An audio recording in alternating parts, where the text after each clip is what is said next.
This is Dateline News and Conversation. We're live. My guests tonight, Dean Henderson, Bruce Gagnon, and Blaz Kavcic. The topic tonight is the Hopi prophecy and the ancient wisdom, traditions, and messages from the original people, the indigenous people around the world. We're going to talk about the Hopi prophecy because I think that, I have had experience with the Hopi tribe for 4 years in northern Arizona. Dean and Bruce have had very deep connections with the Lakota Sioux, and Blaz has been looking at what's happening to our humanity as a result of technocracy, transhumanism, and Agenda 2030. I think this is, for me, going to be one of the most important shows I've ever done. Now, I want to begin with this, for those who are not familiar. The basics of the Hopi prophecy and the prophecies of indigenous people around the world are really all about this: respect for all elements of nature, aligning with the commandments of the Creator and the Protector of the world. They believe that humanity goes through cycles of destruction to attain higher spiritual stages. The Pahana, and I first learned about this when I was working with the Hopi tribe in northern Arizona. I worked with them for almost 5 years. I was the Pahana, the white man, the lost white brother. And this is central to Hopi beliefs and foretells the Pahana's return near the world's end, which they believe is imminent. And the Pahana's return will bring with it a cleansing of evil for the fifth world, which they believe is what is to come. I want to start with my good friend, Dean Henderson. Dean has been living with his wife on or close to the Sioux reservation, the Sioux land in South Dakota. Dean is the author of, I think, 7 books now. And I want to begin with you, Dean.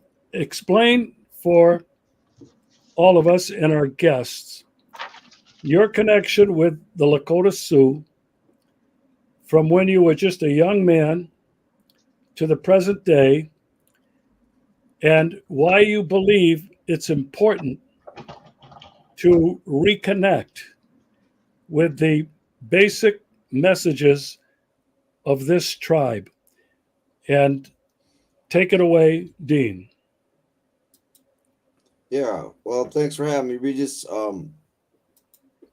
In a lot of ways, everything I know I learned from the Lakota people, probably, or their traditions.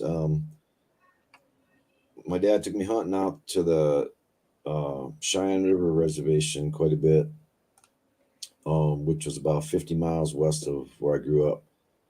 We'd hunt grouse and antelope, and then them guys would come and hunt at our place for whitetail and pheasants.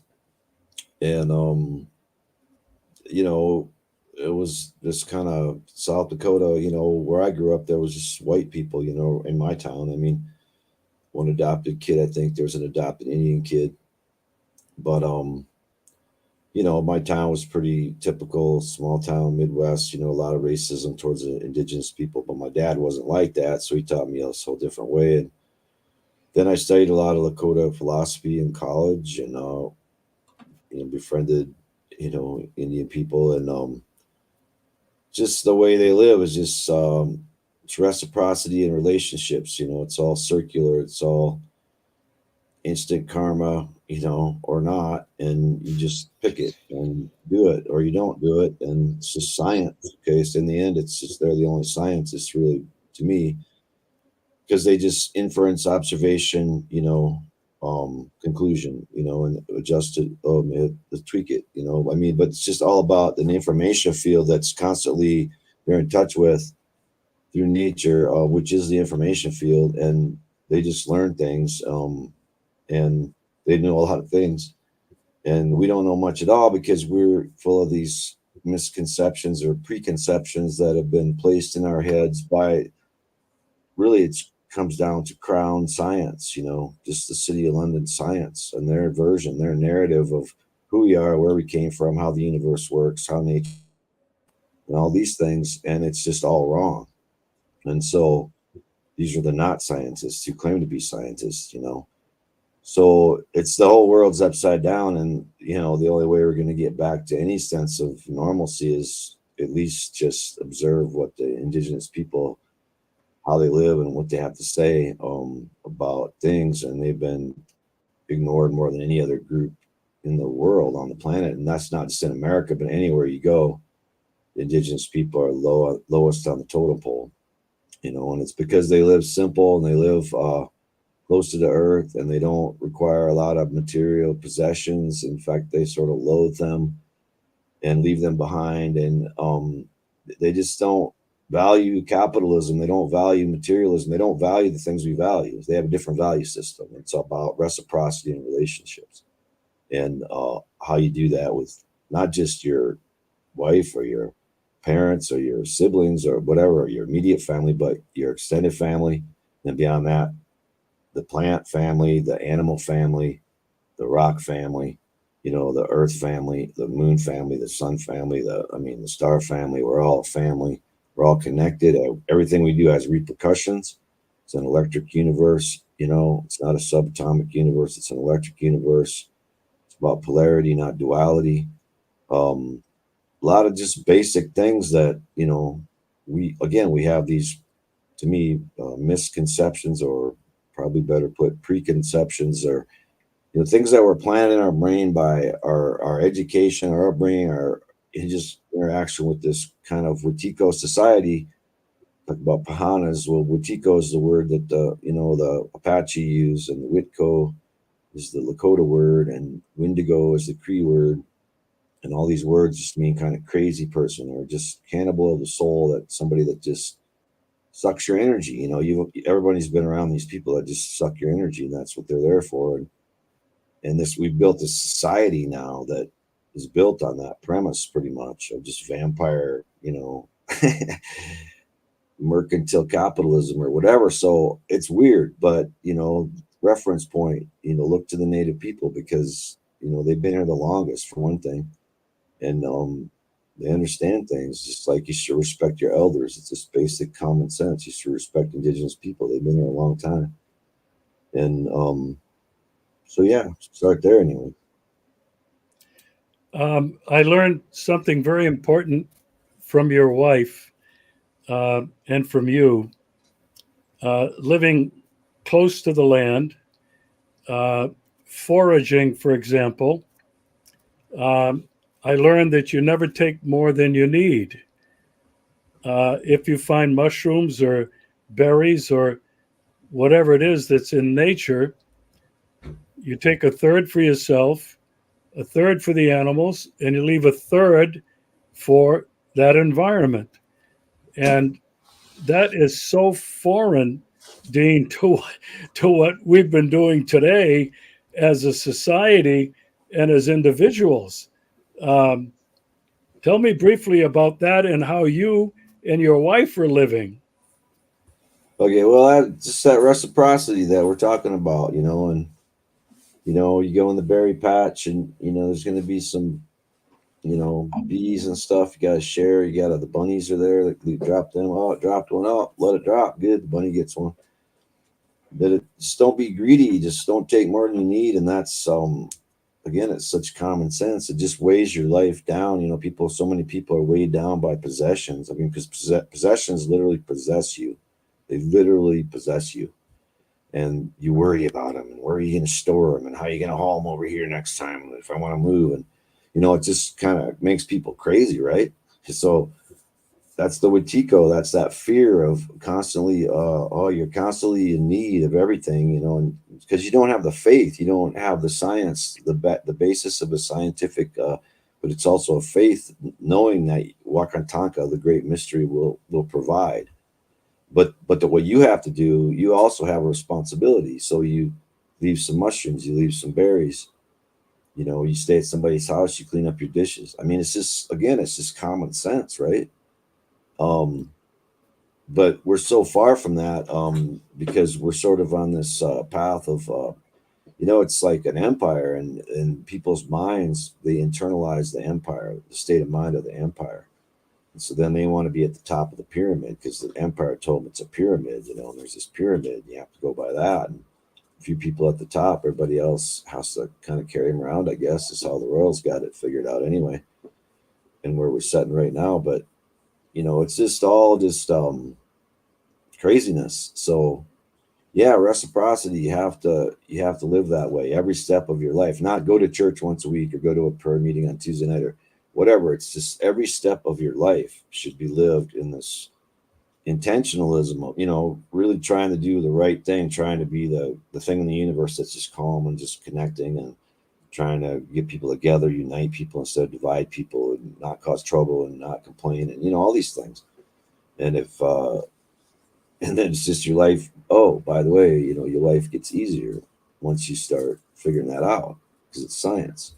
And oh wow, this is a pretty good life I got here, now. So it's a matter of learning and waking up or not. And if you want to live that way, you're not going to be happy because it's just a rush, shopping, go to work. All we do is we sell our labor to the boss, some boss, we sell them our labor way too cheap, and then we go buy stuff way too expensive at the store. And that's how they got us. This is that simple. So like we got jobs and we got, whatever. Indians don't have jobs. They don't want jobs. I mean, this things like this, like the way people don't understand. Oh, these Indians don't have jobs. No, they don't want jobs. You don't understand. They don't want to be wage slaves. Is that hard to comprehend? That a person would want to get through this world without being a wage slave? I mean, so it's just it's these two different realities, is what it's come to. And we weren't always like this. I mean, I think it doesn't matter your skin color. I mean, white people way back too in Europe were tribal and they lived according to nature and they knew things, and we were all in tune with things better. And it's just that we've had a longer history of having to put up with, yes, the Anunnaki crown, okay, Sumeria, Babylon, Egypt, Holy Roman Empire, City of London, there it is, sits there today. And we've been subjected to it longer, 8,500 years. The Indians, I mean, the Lakota people didn't come into contact with this thing until like 200 years ago. It's amazing. The Bible doesn't mean anything to them. The Bible, I mean, to Lakota people, it doesn't even, it's a different part of the world. It's a different history. It's over there. It didn't happen over here. So there's that lack of Wetiko with the tribal people. Maybe here it's less fear, less foreboding, because generational trauma. I mean, they literally chopped off your great grandpa's head for not giving enough wheat, maybe, to the king, and not enough to the church right after that, and leaving it with nothing. That's the way they lived. These are barbarians. These were the barbarians. These were the savage. This was the savage era. This was the savages. I mean, this is where the crown taught the Indians how to scalp, for example, because Daniel Boone scalped and Kit Carson scalped, and they scalped, and they brought the scalps back to the crown, and they put them on their walls or castles, and the main thing was they counted them. They wanted a count of how many people they'd killed. It was a war, but then they also would adorn their castles with them because they're savages, and these are the people that the CIA that taught the people, people that cut off genitalia in Mozambique when they were fighting the leftists there, and rape the women in El Salvador brutally and leave them hanging on a village post. I mean, just the sick stuff, and these sick people, and they seem to like conflict. I mean, they don't seem to want to get along. That's the thing. So there's an off-planet thing going on. A lot of people being influenced by it. You could say it's AI, fine. There's a lot of names for it. Mutiko, Nephilim, Anunnaki. But it's something going on where it's indigenous fighting the off planet. And maybe the Palestinian-Israeli conflict currently exemplifies that better than anything else, because that's the most recent colonization of indigenous land that hasn't been forgotten yet and is not going to be forgotten. And this is a battle between the indigenous and the off planet. And maybe that's why we're here right now. Dean, I can't thank you enough. I've learned so much from you over the years, and I've read all of your books. And I'm really indebted to you and your wife, Jill, for introducing me to a lot of things that I had no idea about: foraging, seed saving, organic gardening, getting back to really the basics. And one of the things that impressed me the most about my conversation with your wife, Jill, was that you guys don't throw anything away. You reuse almost everything. And I'm really happy to share that with people. Bruce, I'm going to go over to you. You have influenced me a great deal in so much of my thinking and so much of my work. I'm indebted to you. But ever since I've known you, you have been talking about your connection to the Sioux in South Dakota. You go back there almost every year to make kind of a retreat. I want your thoughts on what we're talking about tonight. The title was The Hopi Prophecy, but basically, the Hopi Prophecy we can see in the traditions of other indigenous people and tribes around the world. And there are very close parallels to what we call the Judeo-Christian tradition in the Old Testament. Bruce, what are your thoughts on the subject? Well, I think I owe much of my life to what I learned from South Dakota. My dad was in the Air Force, and when I was going into fourth grade, we moved in the middle of a winter in a big blizzard to Ellsworth Air Force Base, which is right on the edge of the Black Hills.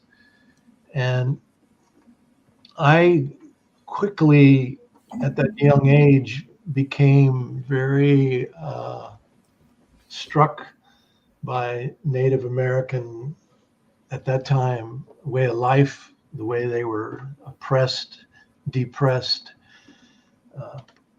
persecuted. It was all around. We went to the Black Hills and the Badlands a lot, and for me, it was just a very spiritual place. The most spiritual place I've ever lived in my life. We moved around a lot, being in the military family. So I started reading there in the fourth and fifth and sixth grade, and continued throughout my life, everything I could get my hands on. My family was very chaotic. My stepfather in the military was an alcoholic. He was very violent. And I remember laying in bed at night and crying and praying to what I learned was the Great Spirit. I learned from the reading that I was doing, and I learned about how Native people saw that everything was connected, all my relations, that the things that flew, the things that swam, the things that crawled, the plants, the water, the air, the land, everything was connected. An energy, a life energy, a sacred energy flowed through everything. And I would lay there in bed in these tears and pray to this Great Spirit and say, can I just be part of this? Can I be part of this? All my relations. I didn't really know what it was, but I was praying that I could be part of it. And I remember, making a promise that if I could just be part of it, I would give my life to it.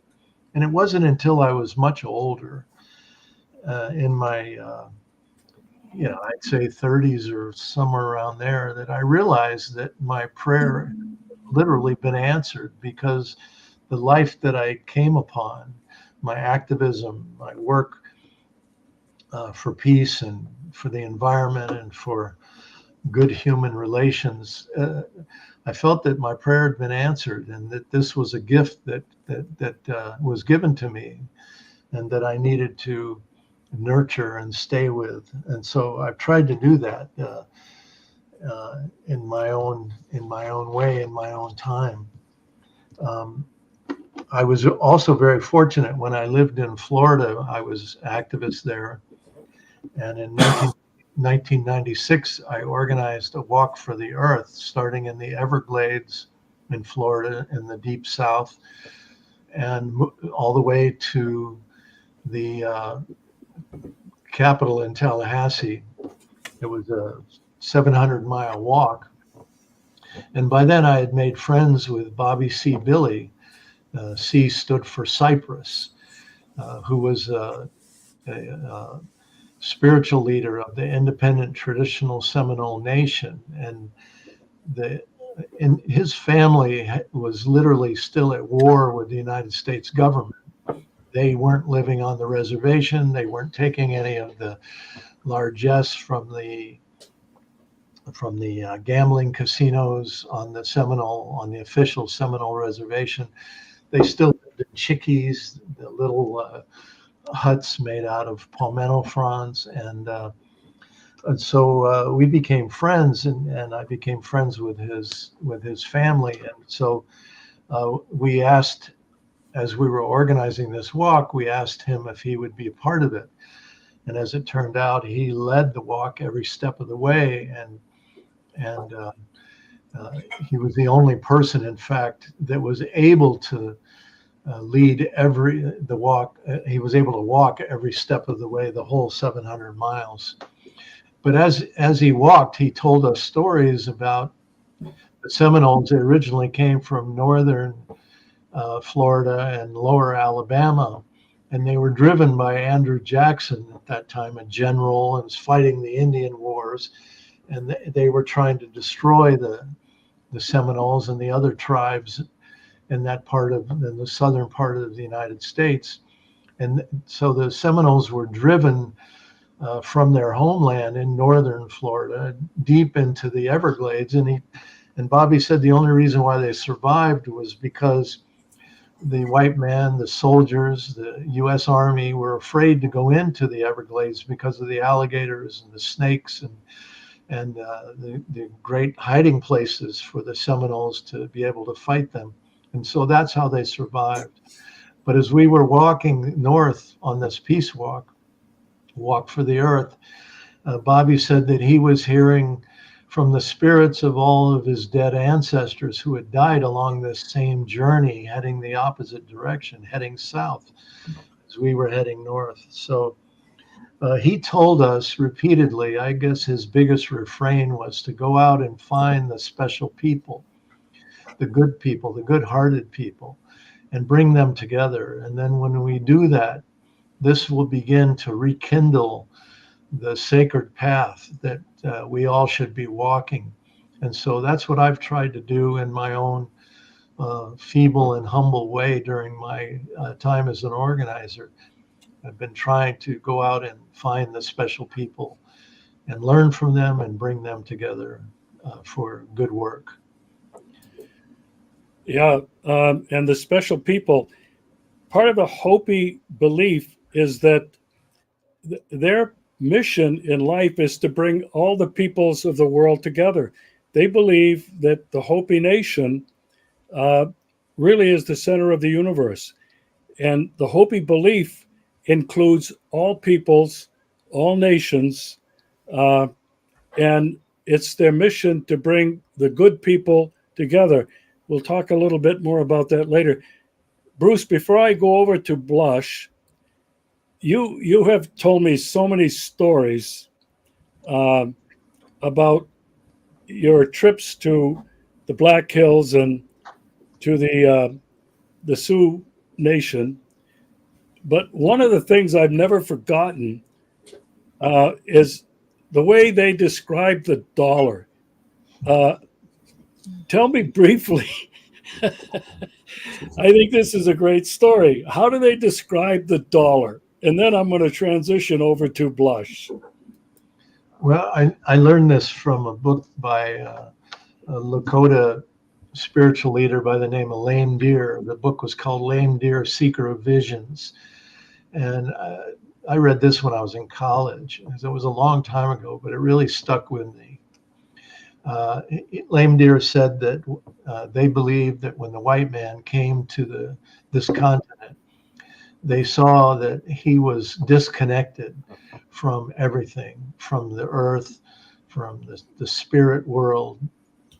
And he, as Dean well said, the white man was lost in this dream of possessions and materialism and money and privilege and everything else. And so Lame Deer said that when it rained and the water flowed, the white man wasn't even aware of where the water went. So he was contaminating his own life source because he was so out of touch.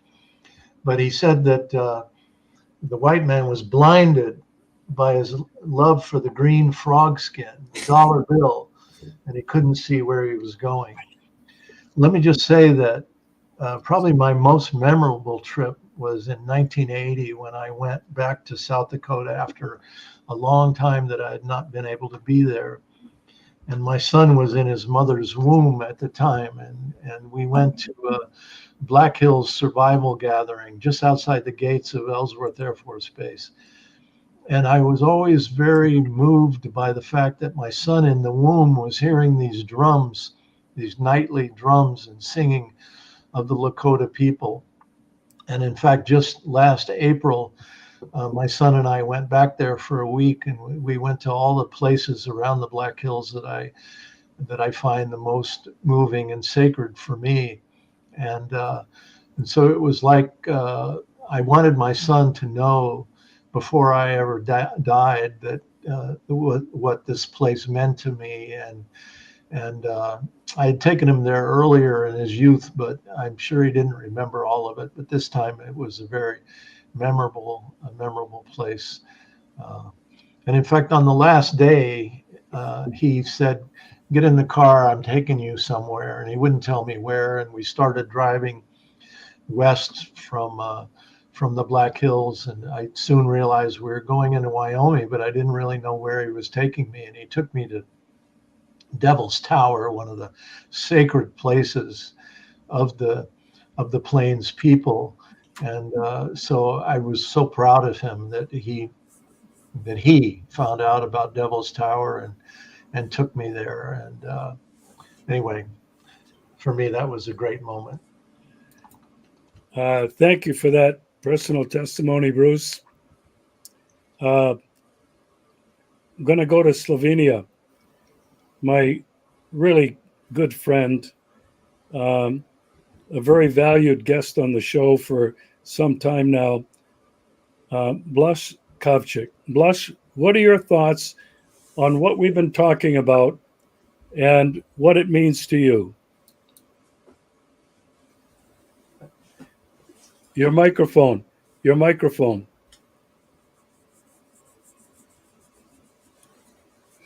Okay, I think it's okay now. Yes? Yes. Okay. Slovenia is a part of a group of Slavic nations, and the name slaves comes from Slavs. History tells us that the Slavs were first white slaves of Western Europe. So Slovenia was Christianized 6th, 7th century. It was a bloodbath, Christianizing this region. So my basic approach to the questions we are discussing today is a multidisciplinary one, which means that I think that if we want to have a clear picture of where we are as a humanity today, we have to use a combined approach of history, political economy, political philosophy, psychology, anthropology, and so on. So I'm not going to go too deep today in any of these things. My basic field is political economy, which deals basically, if I simplify, with how do we create stuff in a society? And then, of course, comes the question, do we have to create stuff? Which means goods and services. And this is first thing we have to quite pragmatically realize. Every society has to create in order to survive. And where this leads us is also that we have to understand correctly the question of money, which was discussed in a very interesting way before. Money is a 5,000 years old invention of mankind. And one thing which is very controversial today is that a modern society could not function without money. But money is maybe the most abused invention, because the main problem of society today is that money creation is privatized and monopolized. And this then affects all other fields. Now, if I go to more historical questions which have been discussed before, I would say I propose an approach of respectful treatment of history, meaning that we do not romanticize past, that we do not ignore past, and that we seek for solutions from the past societies which can help us conduct better lives today. So I go and I study certain historical blocks from Confucian philosophy solutions to old Vedic societies, to Roman civilization. And one thing which I think it's worth mentioning is that we should always then, when we have studied some solutions, approaches from the past, is it Hopi nation or some other culture, we are then confronted with a question: how are we going to implement these good approaches into way of life today? So whatever we find in the past, we should not be judgmental, but we should also not be romanticizing too much solutions from the past. Because, by the way, if we analyze the Mayan society or Inc society and so on, we have to admit that it was a very cruel society in a way. It was a class society, it was caste society. It's not that only roses were blossoming then. So we have to critically think what of these solutions from the past we could apply today.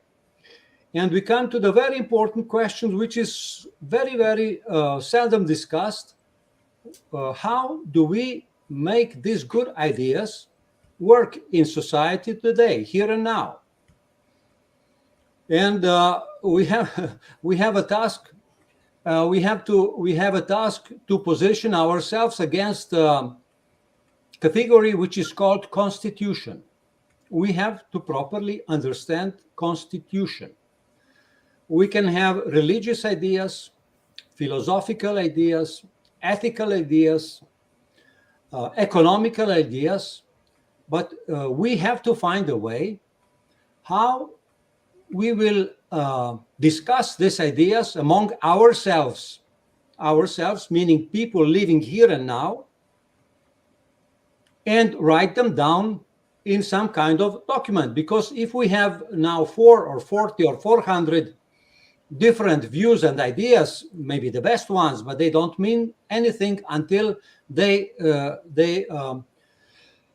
get some forum which makes modern society work. And I think here we do have a lot of problems, because there is a lot of good ideas, but they are not transformed into a way which could help us survive the situation we are in.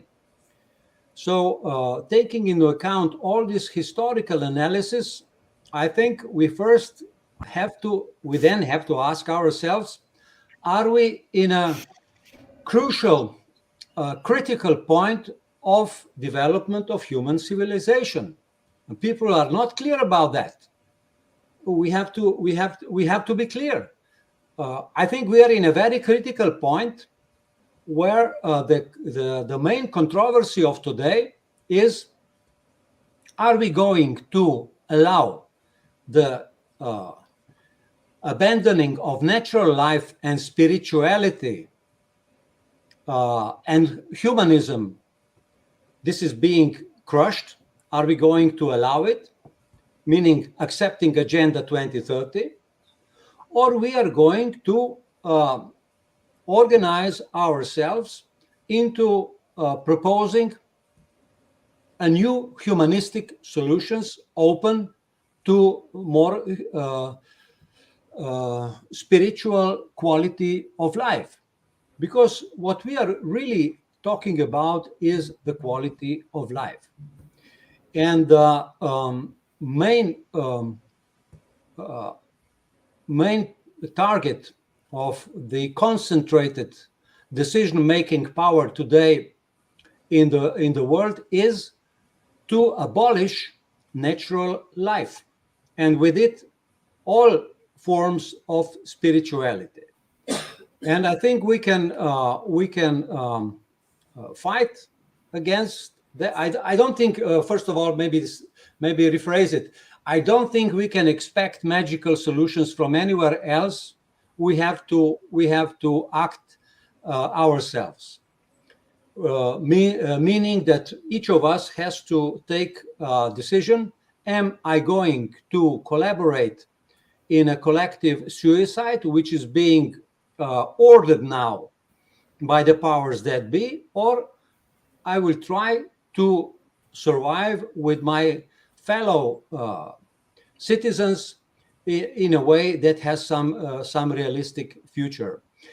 By the way, I wanted to mention before, we Slovenians, we are small but relatively old nation. 1,800 years we have been developing ourselves into a nation, but we are like other European and nations of the world today at the brink of disappearing in a melting pot of globalism, being overflown with refugees.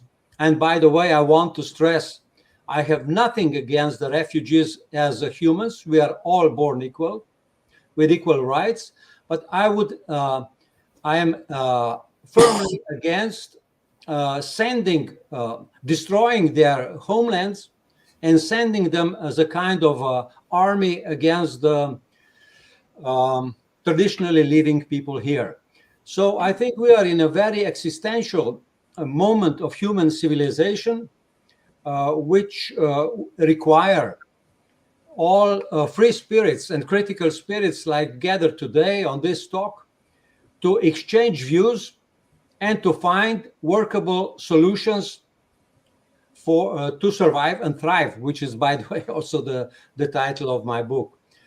So much for a beginning. Thank you. Oh, thank you, Blaz. You mentioned Agenda 2030. That brings to mind the World Economic Forum, the creation of a new world order with a golden billion to eliminate 7 billion of the rest of us because they don't need us. I want to bring this back now to the Hopi prophecy. They believe that we are living in the fourth world from the beginning of time. Each world experienced a cataclysmic change from what preceded. The Native Americans believe this, and the Hopis believe that we are in the fourth world, preceding the fifth world. And these are the 9 signs the Hopis believe precede the fifth world, which is the world to come. Now, this is not the same as Klaus Schwab and those who are advocating a new world order with Agenda 2030. I found this so amazing. In the Hopi prophecies, these are the 9 signs preceding the 5th world, which we are transitioning into today. Number 1, the arrival of white-skinned men. Number 2, wooden wheels, the wagons that the Europeans brought to the continent. Strange animals, horse-like animals, but different European cattle brought to the United States. They talk about steel snakes, which for them were railroads. They talk about number 7 sign, rivers, or number 5 sign, gigantic web, electrical power lines crisscrossing the country. They talk about, in the 6th sign, rivers of stone, which were highways and freeways crisscrossing the country. Number 7, the sea turning black from oil pollution. Number 8, young people adopting the Hopi tradition of long hair, like the hippies in the 60s. And number 9, we're yet to see this, the appearance of a blue star known as the Hopi Blue Kachina. In the Hopi, these signs of impending destruction, and they believe, this is important, that only the Hopi and the peaceful ones will be spared, and they will become the seeds of the 5th world. Dean, I'm going to go to you. What are your thoughts on this? Do you think it makes any sense at all? Well, it sounds a lot like the Aborigine, what the Aborigines say in Australia, and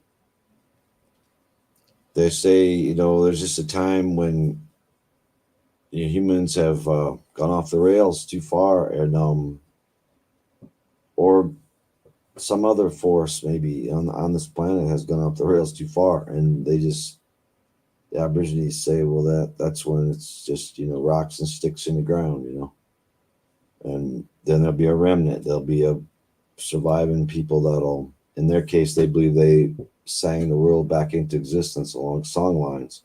In Australia, they literally believe that. There's an excellent book by Bruce Chatwin called The Song Lines everyone should read. But it's similar to that, and similar to, if you think about it, the Great Flood, Noah, that was a remnant, I guess, for that, and I mean, I think it has happened before. I think it definitely is some sort of like a, making people better, like the Hopi are saying, destruction to make better. Yeah, and it'd just be nice if we could get it right. And I think that's just about awareness and reciprocity in relationships, and if we get that right, maybe we get to all hang out, but yeah, these people that come here and they just, it's Luciferian, because in the sense that, they believe that nature is flawed, like God didn't make it good enough, so we have to improve it, with our Roundup chemicals, with our petroleum-based medicine, with our nuclear bombs, with our crazy stuff that we come up with, and then they think they're smarter than God, and that's the whole Adam and Eve bite out of the apple story, Apple computer, the temptation, whatever. I mean, there it all is. So it's just who's gonna stand up, who's gonna make it right, who's gonna do the right thing. are some people going to have to die because they are murdering other people? Probably. I mean, if it's a just God, then you almost hope. And so there's going to be turmoil. There's going to be craziness, and I think we're in it, because I mean, this pandemic that they tried to pull off, and now this near World War III scenario, and I think they're desperate because these things know that we're onto them. Okay, they know, and they don't like that much, and they scatter like cockroaches if you just shine a light on them, because they can't handle truth. They can't handle, God is more powerful than anything. Wakantanka, the great mystery of the Creator, the power of good over evil, however you want to put that. That's what wins. Okay, so that's natural law. So of course that's what wins, and that's why nature will always prevail, because nature didn't do anything wrong. We did things wrong. Not even we did things wrong, but they did things wrong. The owners of the corporations, the owners of the mining companies, whatever. The people that did this, it wasn't us either. So they did it, and they should have to pay a price, and that's natural law. So it will happen. It's not when, will it happen? I mean, it will happen. It's just happening every day. And we just have to I think we just have to stay on the good red road, is what the Lakota people call it. Just stay on the good red road, stay on your path that you're supposed to be on. And that's about integrity and honesty and compassion and all that good stuff, and trying to get along, trying to avoid conflict. You tell them the truth, and I mean, the truth right now is outlawed pretty much. So you become an enemy of the state when you tell the truth, and that's the time we're in, and that's how desperate they are, and why they're doing these crazy things right now, because they know we're onto them, and they know the awareness is growing, and it just seems to be this cult of destruction that, Saturnia. They just want to destroy things. They want to tear things apart. They're just like a mad child. I didn't get my way, because God was more powerful than I was in the end. Even though I inbred with my first cousins, for the first 4 generations of Rothschilds, and even though I hoarded my money and I took care of the banks, and I mean, it's just so small, okay, in the big picture of what these people do. It's so it's pathetic, okay?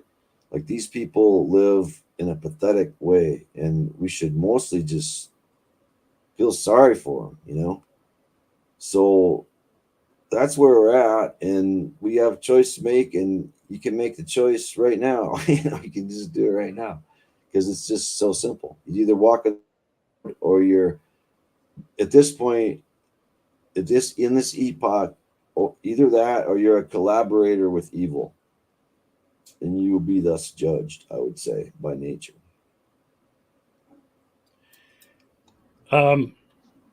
Well, I want to emphasize something. It has everything to do with what we're all talking about and what Dean just mentioned.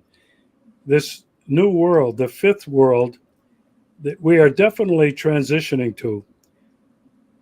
Will it be the world as envisioned by Klaus Schwab, the World Economic Forum, Agenda 2030, or will it be a world at a time when humanity is spiritually attuned and lives in harmony with the divine nature of our fellow beings? I think this is where we're at. This is what we're talking about. I know from my own personal experience, I think people, and many people around the world, are relying more on spirituality than they are on religion and secular dogmas. I think this fifth world, this new world that we're entering into, is being prophesied by a lot of people. Indigenous tribes, ordinary people like us, people who do astrology. They are all predicting the same thing, a period of spiritual enlightenment and understanding of the spiritual truths, the natural truths. Bruce, I want to come to you now on your thoughts on what we're talking about. Well, I think that the indigenous people from all around the world always understood what it takes to live on our Mother Earth, that there was a right way and a wrong way. And as Dean so well just said, that the Western white culture, whatever you want to call it, is so disconnected from all of that. It's, it was so obvious to indigenous people when they saw these Westerners, these white people come, that they had no clue what it was going to take to live on this planet. And so that's all signs that that our present cultures in the main, in the United States, throughout Europe, much of the Western world, Australia, et cetera, et cetera. It's a failing culture. It's disconnected from life itself. So I think that Dean is correct. We have to reject. We have to model, if you will, a different way of living, a different way of thinking, a different way of speaking and being. And as we do that, as we learn from each other, the best way to proceed, I think others who are obviously looking. I mean, can you imagine what it's like to be working in 3 jobs today, barely surviving, barely getting by, no money to speak of, to take care of your families, no time to spend with your families, no time to walk in the woods with your children and talk about the life beyond the concrete world we live in. I think people are hungry for something else, but they're locked in a way. And so many people that spend so much time watching TV and swallowing all of the commercials and other brainwashing that we get, they can't be happy in this world that they're living in either. So it's a hell of a time to be alive. It's a ripe time for us all to be alive, because we do have a big choice to make as to how we fit in and how we proceed and how we go about it. So Dean used the word truth. I think that's probably one of the most important things, is we all have to seek the truth and speak the truth as best we can. That's the most revolutionary thing we can do. My wife was just telling me this morning about the efforts to make speaking the truth, reading about the truth, illegal in the Western world, because they fear it. They fear that people are moving in that direction. They're seeking and speaking in opposition to this ugly way that is being thrust upon us. So to be a true revolutionary, I think in this moment is to speak and seek the truth. Yeah, and getting back to the Hopi prophecy, only the Hopi and the peaceful ones, I think that includes some of us, will be spared and become the seeds of the new 5th world. And they believe that the transition from one world to another is marked by cataclysmic events and a period of purification. That's what Noah's Ark was all about, the great flood. And Bruce, and I think to connect with what Blaz has been saying, it's those of us that are beginning to feel these changes, these cataclysmic events, and we're seeing them all around us, from nature, from wars, upheavals everywhere. Many people are beginning to realize we are transitioning into a new world order. which one will it be? Blaz's point and his emphasis, and I agree, and I think Bruce would agree, and Dean would agree, it's about coming together and organizing. Blaz puts it in terms of a multidisciplinary, many different types of people and experts and insights on life have got to come together to figure out what kind of a world we want. Blaz, I'm turning it over to you. Yes, well, I would continue where Bruce has stopped the question of truth, because it's a moment where each of us, as publicly as possible, should say yes to certain things and no to other things. Because if we listen to our politicians, they are all lying. And they are all lying, they are repeating the same sentences. And one of the consequences should be that we organize for a radical rejection of elections within the system that is prevailing, because it's only participating in this kind of elections is just giving legitimacy to the system which is totally corrupt. So, because I will give you an example. Let's say Slovenian constitution. It's a modern constitution, much like others, but it starts with the first clause saying Slovenia is a democratic republic, and then it continues that in Slovenia people are governing the state, which is not true. But no constitutional lawyer in Slovenia, no politician has exposed this as a problem. And all over the European Union and around the world, we have similar situation, lies which are organized centrally and repeated by the politicians.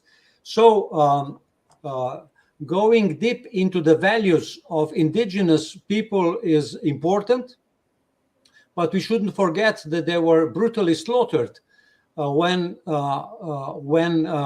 European extractivistic civilization started to control the world, and it was all done by formal blessing of Vatican.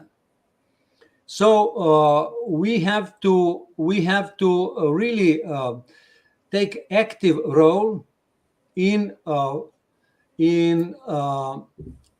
fighting for a humanistic society where life would be respected as it should be, and it is not in a present neoclassical paradigm. Yeah, I so much appreciate that, Blaz. And one of the things you and I have talked about and you've emphasized is that government has to be reconsidered and rebuilt to represent the people and the wishes and desires of the people, which is not what current day governments do. They represent the green frog skin. They represent money. They represent power. I want to go to Dean, and I'm not, because I think Dean is, and I think Bruce and Blaz have done the same, but Dean, more than anyone I know, has emphasized the necessity to reconnect with the natural world and to be in balance with the earth, respecting and nourishing the environment rather than exploiting it. Dean, your thoughts on this? Yeah, I mean, it'd be a whole different world, you know. We just spent 4 months in Florida for the winter. Be closer to Jill's family down there, and we've been back in the Black Hills now. And first thing that struck me, just how quiet, just how quiet it is here. And I got 70 deer across the highway in the pasture. I got 40 turkeys down here. in the morning, crossing the road. I got birds singing.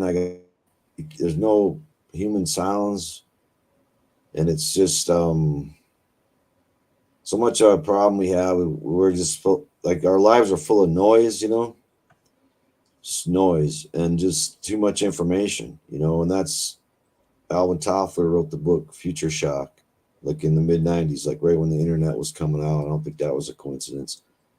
It's all about how people would just be made dumber by bombarding them with constant information, and look what's happened. So a lot of it's just, you got to step away from this internet. You got to quit. I don't know. People spend way too much time on the internet, and a lot of things are so easy. It's just you go out but it's got to be a political change too. And we got a chance in the U.S. this year. Okay, here you go, Biden and Trump again. Yeah, gee, thanks. So okay, do something about it. So I'm not 100% on everything Bobby Kennedy says, but I'm going to vote for him as an independent and take a shot at it, because it's just fundamentally different from what we're dealing with right now. So do things like that. Just use your head. And we're so much more powerful than we think we are. See, that's what you lose when you're isolated from nature, and you're not communicating with nature. You forget how powerful you are and how you have free will and choice, and you can make things happen. You don't have to wait for things to happen to you. You can make things happen.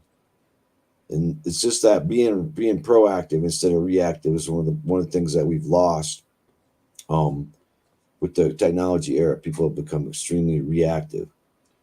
So it's not, walk a mile in my shoes. It's like, well, why doesn't the saying go, I'll walk a mile in your shoes? Because it's this cult of victimhood. That's what they're creating with this whole victimhood, thing. But it's all about just fragmenting our minds with too much information. So you have to get out in the nature. You just have to. I know it's really hard for people, man. It's struggling economically right now. Like Bruce said, 3 jobs. And I know it's crazy, but you still got to find ways to do it. And you can maybe take your bike to work, or walk to work, or just park way out in the parking lot at Walmart and walk all the way across into the store. Can you imagine?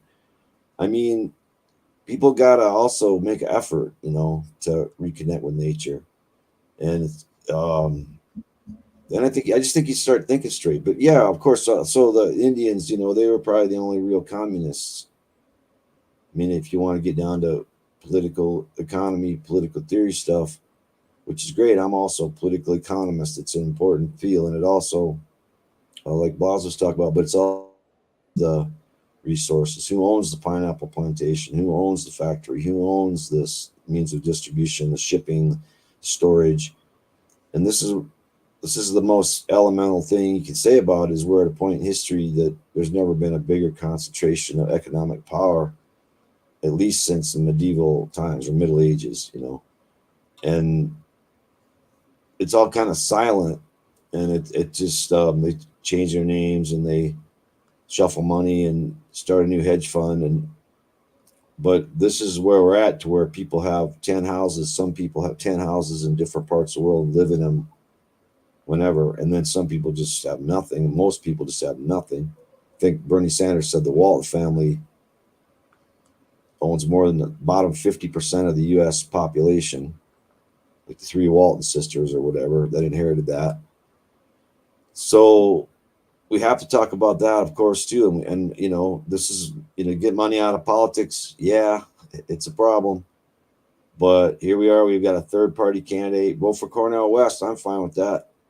Vote for Jill Stein. I'm fine with that. But do something different, And both sides say they're tired of it, but they won't do anything different because they're locked into this victim mentality, this cult mentality, this 2-party hive mind set against each other, the same really, but we're taught it's different. So it's a big fight. It's all just the same corporate capitalist bullshit. Both parties. They're all bought and paid for. So grow up, face it. It's reality. It's like there's a bear coming at you in the woods. You're just going to pretend it ain't there? That's not going to work. So people also, I think Blaz is stressed, have to get a grip on the real world and what's also going on in the real world. We talk about these other things as solutions, as ways we can live to oppose this hegemon, but there's a lot of other ways you can do it too. And we need a general strike. We need people just to say, I'm not going to work. We need debt. People just say, I'm not paying my credit card this month. We need movements like that that'll have a huge impact on the global capitalist order. I mean, and it's hard to organize. I get it. It's everything else, but we need dramatic steps taken by the working class, because they're getting crushed. Like Bruce said, I mean, they're getting crushed. And these kids have no hope of even owning a house anymore. I mean, when I was a kid, you could I bought a trailer in Arkansas on 10 acres for 20 grand. That was my first house, right? And beat up mobile home and put in a huge garden. Yeah, like I said, that's where it all started for us. We just, in my adult life, although I grew up on a farm too, but I mean, in my early 20s, we were growing huge gardens and living in the Ozarks and making our, I could do that. Try to find a house in 20 acres and a mobile home, 10 acres anywhere anymore. And it's going to be more like $200,000. So the housing thing is huge. So we need to be adults, talk about real solutions, mixed economy. Okay, how about rent control to start with? Can we talk about rent control? Can we talk about land reform? Can we talk about taking Ted Turner's huge ranches and Gates's huge ranches that he just brought in Nebraska, western Nebraska, south of here? Can we talk about just go ahead and spreading those out to folks?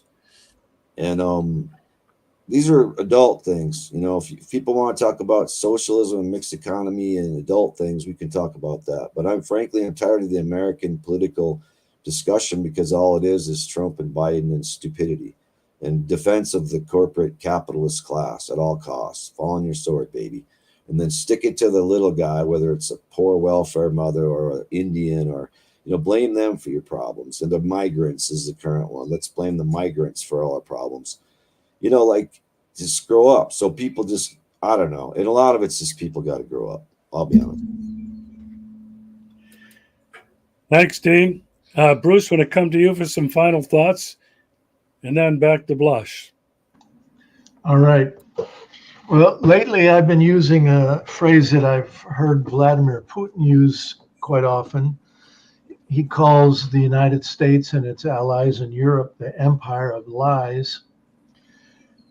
I'm tired of the demonization that I see of anybody that dares stand up to the U.S., whether it's Vladimir Putin, whether it was Gaddafi, or anybody else. All that happens when the United States demonizes some country is that it means they're soon going to get invaded. That's always the same story. What I find great hope in it is the rising of the global South. Just in the last few days, it was wonderful to see that Niger in Africa has told the U.S. to take its drone base out of their country. And I read the United States response was, oh, well, we're getting mixed signals from Niger. We're going to have to discuss this with them, and which means they're going to threaten them, of course. But Niger is standing up, speaking the truth, telling the U.S. to get out. Iraq has been repeatedly telling us to leave their country, and we refuse to do so. We're stealing the oil from Syria, and we're not willing to leave there either.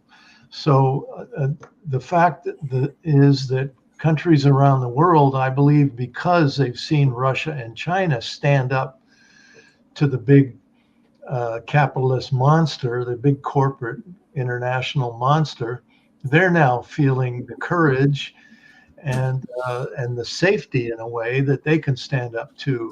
And this is, I think, scaring the living hell out of the West.